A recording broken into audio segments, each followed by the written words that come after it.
My brother's new wife tore our family apart. Now, I've chosen distance and peace over painful loyalty. I'm 30. I used to think of myself as the glue that held my family together. Growing up in a close-knit household, loyalty to family wasn't just a suggestion. It was woven into the very fabric of our existence. Every Sunday dinner, every holiday gathering, every crisis we weathered together reinforced this belief. We weren't perfect, but we were family, and that meant something. Or at least, I thought it did. Recent events have shattered my once rosy view of what family should mean, leaving me to question everything I once held dear. The first tremors in our family's foundation appeared after my brother's divorce. It was messy, as these things often are, but this wasn't just another failed marriage. This was a seismic event that sent aftershocks through our entire family dynamic. The divorce dragged on for months, with custody battles that left everyone emotionally drained. I watched helplessly as my nephews became pawns in an adult game they never asked to play. I had such hopes for being the aunt who would create magical memories with those boys, much like the tight-knit bond my siblings and I had growing up. I imagined weekend sleepovers, teaching them to bake cookies, being their confidant when they needed someone to talk to. But as the divorce proceedings grew more contentious, those dreams slowly slipped away. It hurt, but I accepted it as part of the collateral damage of divorce. Then, barely before the ink had dried on his divorce papers, my brother dropped another bombshell. He was dating someone new. The speed at which their relationship developed left us all with whiplash. Within weeks, they were inseparable. Within a month, he had updated his will to include her. I struggled to understand it. How could someone move on so quickly? How could such major decisions be made in the blink of an eye? I kept my concerns mostly to myself, sharing them only with my husband. He's been my rock through all of this, my safe harbor in the storm. We've had our own struggles in our marriage, worked through our own issues, but we've always faced things together. His perspective helped me stay grounded when everything else felt like it was spinning out of control. The first major crack in our family's facade appeared during Christmas, when my brother brought his new girlfriend to meet our grandmother. Gran lives several states away, and at her age, these visits are precious and few. She's the matriarch of our family, the keeper of our stories, our traditions. These visits aren't just social calls, they're a chance to connect with our roots, to share memories, to strengthen the bonds that tie us together. Gran had been excited to meet the woman who had captured my brother's heart so quickly. She planned a special dinner, asking my brother and his girlfriend to pick up a few items from the store on their way. Hours ticked by with no sign of them. When Gran finally called to check on them, we discovered they had decided to go bar hopping in a neighboring town instead. They showed up hours late, completely unapologetic, while Gran's carefully planned dinner grew cold. The rest of the visit was equally disastrous.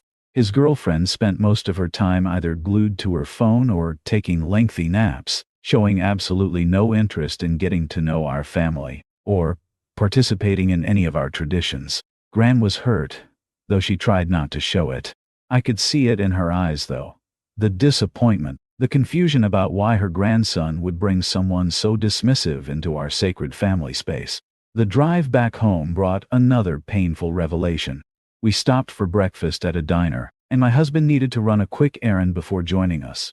In our family, we've always waited for everyone to be present before ordering. It's not just about food. It's about respect, about acknowledging that we're all part of the same unit. But my brother and his girlfriend didn't wait. They ordered immediately and were finishing their meals before my husband even returned. It might seem like a small thing, but it felt like a deliberate slight, a clear message that my husband and I weren't worth the courtesy of sharing a meal together. After that visit, I started pulling back. I needed space to process the changes in my brother, to understand how someone I'd been so close to could become almost unrecognizable. When they announced their engagement, I tried to be happy for them. I pushed aside my reservations and attempted to embrace this new chapter in our family's story. But then came the wedding announcement, or rather, the lack of one. My mom called me, her voice tight with hurt. to tell me they were getting married within the week. I hadn't been informed, much less invited. The exclusion stung, but what hurt more was his fiancée's callous comment to our mother. Why would you want to come to his second wedding if you went to his first? They later tried to pass it off as a joke, but the damage was done. My mother was devastated, and I was furious. How could they be so dismissive of our feelings? How could they treat family with such casual cruelty? The situation deteriorated further after the wedding. My mom, who had been living with my brother, was suddenly told it was time to find her own place. His new wife delivered this news with all the warmth of an eviction notice. Whether those were her exact words or not, didn't matter. The message was clear. My mother, shell-shocked and heartbroken, moved in with us. Watching her try to make sense of being pushed out of her son's life broke something in me. My emotions were raw, a volatile mix of anger, grief, and betrayal. My husband, seeing how deeply this was affecting me, decided to talk to my brother man to man. It was a well-intentioned gesture that spiraled into chaos. Words were exchanged, tempers flared, and before I knew what was happening, punches were being thrown.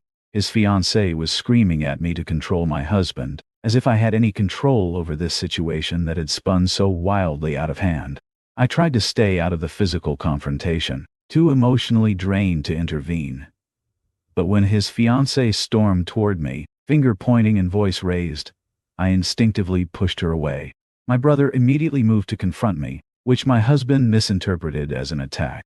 The situation exploded into complete chaos.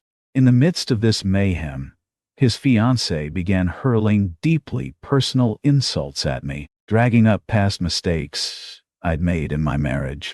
These were private struggles my husband and I had worked through together, issues we'd moved past through counseling and commitment to each other. The fact that she even knew about these intimate details was a betrayal in itself. My brother had clearly shared private aspects of my life with her, and she had no qualms about using them as weapons. That was my breaking point. I ordered them to leave our home, using language that would have made our grandmother blush. From that moment on, I cut all ties. The brother I knew, the one I'd grown up with, shared secrets with, looked up to, he was gone, replaced by someone I barely recognized. Weeks turned into months, and during that time, my brother made no attempt to reach out. The silence spoke volumes. My husband, ever the optimist, kept suggesting ways we could try to mend fences. But how do you repair a relationship when the other person doesn't even acknowledge the damage they've caused? Finally, after months of silence, I decided to confront the situation head-on. I sent my brother a carefully worded message, explaining how his wife's behavior had hurt me, and how his actions, or rather, his inaction, had made me feel betrayed. His response was brief and brutal. "She wanted to hurt you." Those 5 words told me everything I needed to know. No apology, no acknowledgement of the pain he'd caused, no desire to make things right. Just a cold confirmation that the hurt was intentional, that my feelings meant nothing to either of them. My husband still holds on to hope for reconciliation. He misses the friend my brother once was, the man who stood beside him at our wedding, the person we used to share holidays and camping trips with. I understand his desire to fix things. It's one of the qualities I love most about him. But for me, the damage feels irreparable. I've learned some hard lessons through all of this. Family isn't just about blood ties or shared DNA. It's about mutual respect, about showing up for each other, about protecting and supporting one another through life's challenges. Without these elements, the word family is just that, a word, empty of meaning. I've also learned that loyalty has its limits. Being loyal to family doesn't mean accepting abuse or disrespect. It doesn't mean sacrificing your own well-being or dignity for the sake of keeping the peace. Sometimes, the most loyal thing you can do for yourself is to walk away. For now, I'm maintaining my distance. I've built stronger boundaries and focused on nurturing the relationships that bring positivity and support into my life. My husband and I have grown closer through this ordeal, our bond strengthened by the storms we've weathered together. My mother has found peace in our home, slowly healing from her own wounds. Maybe someday things will change, Maybe my brother will realize what he's lost and make genuine efforts to make amends. But I'm not holding my breath. Trust, once shattered, isn't easily rebuilt, and some bridges, once burned, leave only ashes behind. The family I once knew exists now only in memories and old photographs. But perhaps that's okay. Sometimes the families we choose, the ones we build through love, respect, and mutual understanding, are stronger than the ones we're born into.